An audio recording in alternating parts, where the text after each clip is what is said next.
लोकसभा चुनाव से पहले उत्तराखंड में भी दल बदल का खेल शुरू हो चुका है। आज भारतीय जनता पार्टी के देहरादून मुख्यालय में कई नेता बीजेपी का दामन थामेंगे।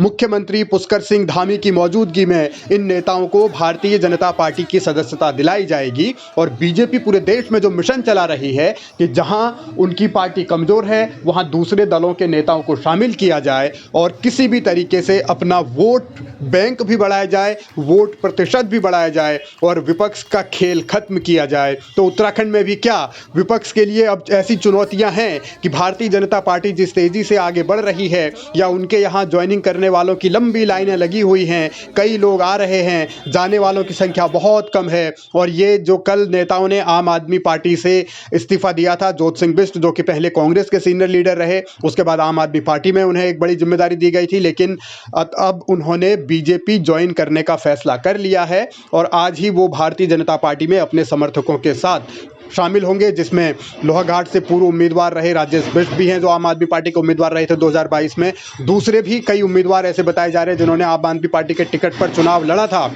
लेकिन अब वो सभी भारतीय जनता पार्टी में आज शामिल हो जाएंगे और वो एक नई तरीके की राजनीति करेंगे। कांग्रेस भी लोकसभा चुनाव की तैयारियों में जुटी तो हुई है, लेकिन वहाँ क्या हो रहा है, कैसे हो रहा है, कांग्रेस में कोई आ नहीं रहा या फिर कांग्रेस के लिए भी अभी खतरे की घंटी है। जिस तरीके से आम आदमी पार्टी में भगदड़ मची है, तो क्या आने वाले दिनों में कांग्रेस के भीतर भी ऐसा कुछ हो सकता है, इसके भी कयास लगाए जा रहे हैं। फिलहाल कांग्रेस अपनी तैयारियां करने का दावा कर रही है, लेकिन जिस तरीके से भारतीय जनता पार्टी खुद को मजबूत करने में जुटी है, उससे ये तो साफ है कि चुनौतियां उसके सामने यानी कांग्रेस के सामने बहुत हैं। और पांचों की पांचों सीटें 5 लाख से ज्यादा वोटों से जीतेंगे। तो कांग्रेस को भी कहीं देख रहे हैं 24 में? उनके कर्म उनके सामने आएंगे, दोनों ने कर्म किए हुए हैं। जनता ने निर्णय करना है, जनता के द्वार में प्रधानमंत्री नरेंद्र मोदी जी का सपना है। आने वाला दशक जो होगा उत्तराखंड का होगा, तो सभी कार्य योजना को लेकर जनता में जा रहे हैं और जनता उनको आशीर्वाद लगातार दे।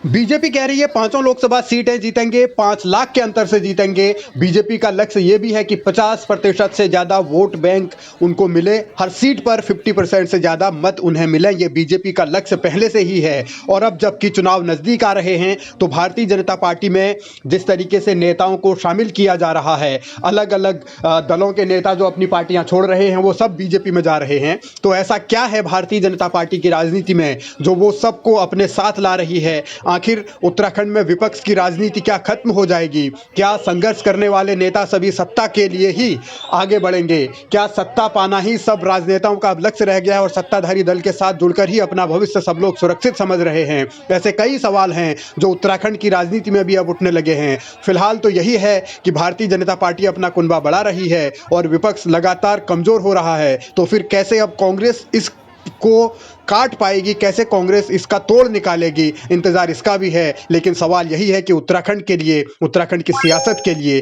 क्या ये सब कुछ सही हो रहा है?